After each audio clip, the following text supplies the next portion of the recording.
Hello folks, I'm back again, the crazy old steampunker. Well, as you can see behind me, it's getting there. What I did is I bought a bike, brand new. Already started cutting it up.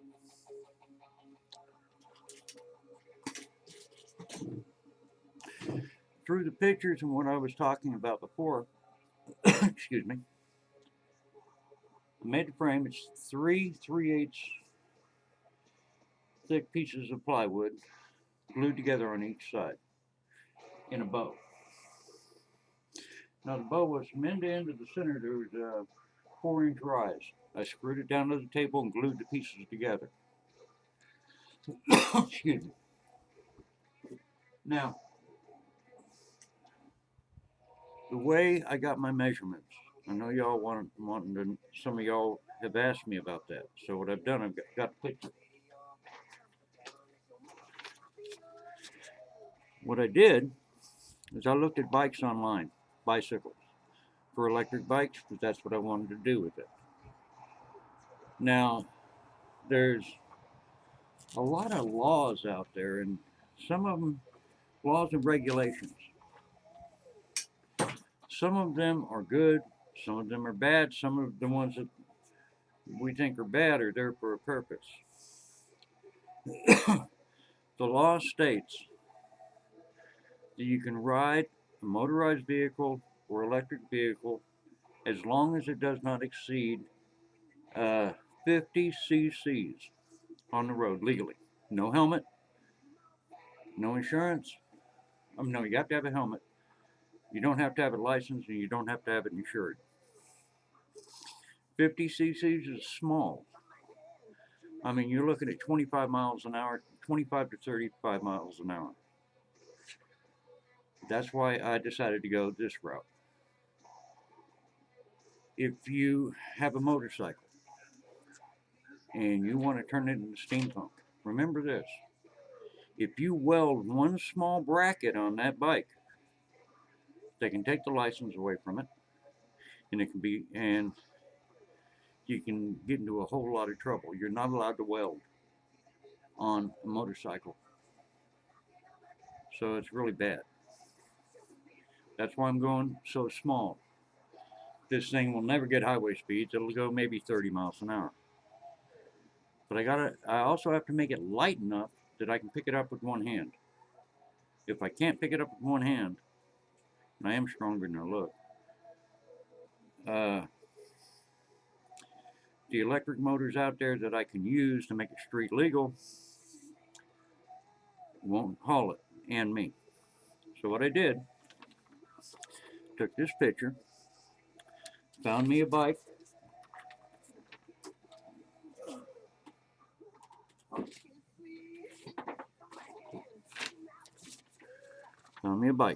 What I did, this wheel here, 26 inches. Okay? I took this wheel and I measured it, got it down to millimeters to 26 inches.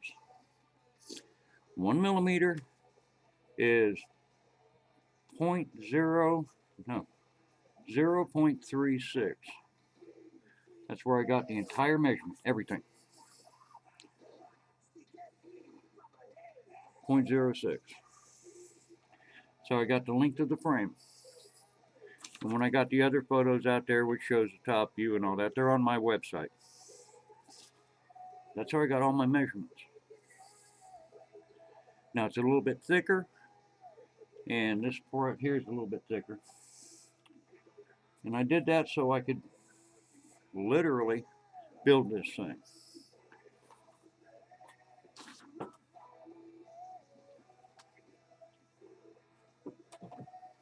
This here is the back of the seat. This is where the handlebars are.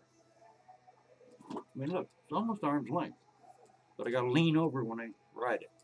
But that's the way it looks. It looks cool. Now, the handlebars you see right here, it's gonna move up that far. You can only see this part right here below the frame because that tube and the rest of the forks are going to be underneath. The back, same way. And believe me, just by putting that front tire on, you saw the other pictures, just by, held on there with a clamp right now. I got the bolts and stuff bolted on. I'm going to do that today. It makes such a difference in this bike.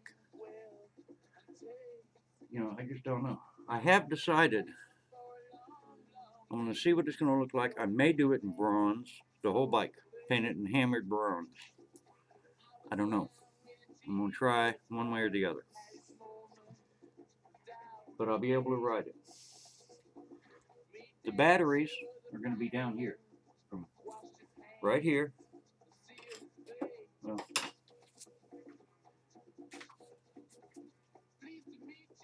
to right here.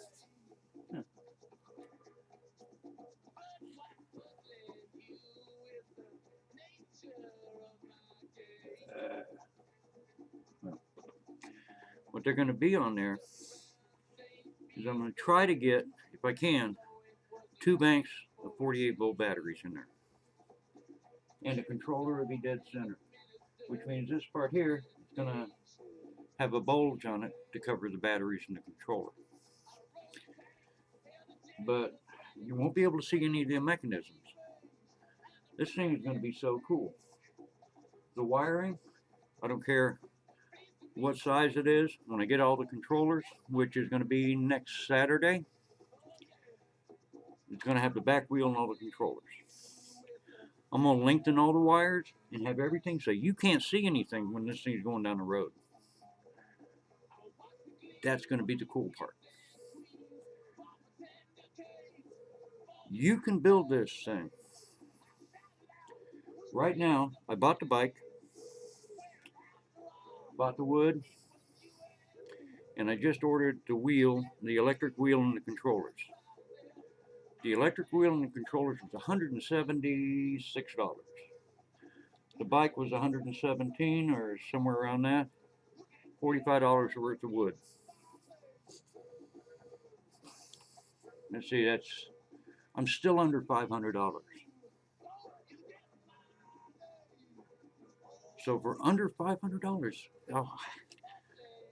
without the batteries, I have a bike that nobody else has. It's a computer-generated image. The artist who made this picture, their logo is here.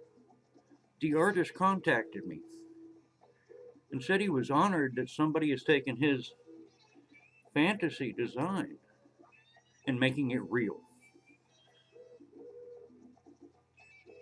I'm honored that he did that. And I hope and pray that I live up to his expectations, which I can't. You cannot live up to somebody's expectations. It's impossible. Because they're always either higher or lower. So if you exceed them, you haven't lived up to the expectations, you passed. But just go to Google, type in steampunk or diesel punk or whatever, or fantasy motorcycles. There are thousands out there. Now, this one here, the frame's all inside. There are other bikes that only have bracing for the wheels on one side, like a car. If I do the next one I do, if I may be that style, it may be the one with the chair in the front. I don't know. I'm still going to build big. I'm going to build the sphere because it's all sitting here waiting. Got to wait till the summer because I'm going to need a lot of outdoor time with no cover overhead. So it's got to be really dry. So what I'm doing is, I've got a lot of scrap lumber. Scrap pieces of plywood, 2x4s, 1x4s. Instead of burning it, I'm going to use it for my small projects, which are bikes. At $500-600 a pop, it'll be fun turning them out. If I decide to sell them, they are not sold as bikes. They are sold as artwork. Because remember, this thing, I'll ride. You know, once I get it done, I can ride it all day long, all over the place that I want to. If a bolt isn't all the way tight, I can tighten it up. If a hole wears out, I'll build a new frame. But the insurance is, if you make something that's rideable, you better have, you know, $100 million worth of insurance, because somebody out there is going to sue you just for the hell of it. There are people, that's all they do for a living, and they are a scum. But what I'm doing is I'm showing you how to do your bike. It doesn't matter that mine looks like a eye. It just matters what yours is going to look like. You have something you like, cool. You know, I just wanted to get this out here, that later on you're going to see more and more videos of this, piece by piece. It's getting chilly here, so I'll be working a little bit slower than normal. But I'll send another video out soon. But right now I got to cut some more pipe off this bar. This what's left of the bike frame. But really, I mean, I bought a $100 and something bike. It's got back brakes. It's got front disc brake. Got the two wheels. Got the handlebar gooseneck, which I cut off. Now, if I was to buy all that separate, the price is outrageous. That's why I bought the whole bike. I cut the frame up. I'll find use for them pipes somewhere. But just wanted to let you know how I'm going so far. I'm going to get another video once I get the back wheel positioned. But not until then. Alright, signing off for now, guys.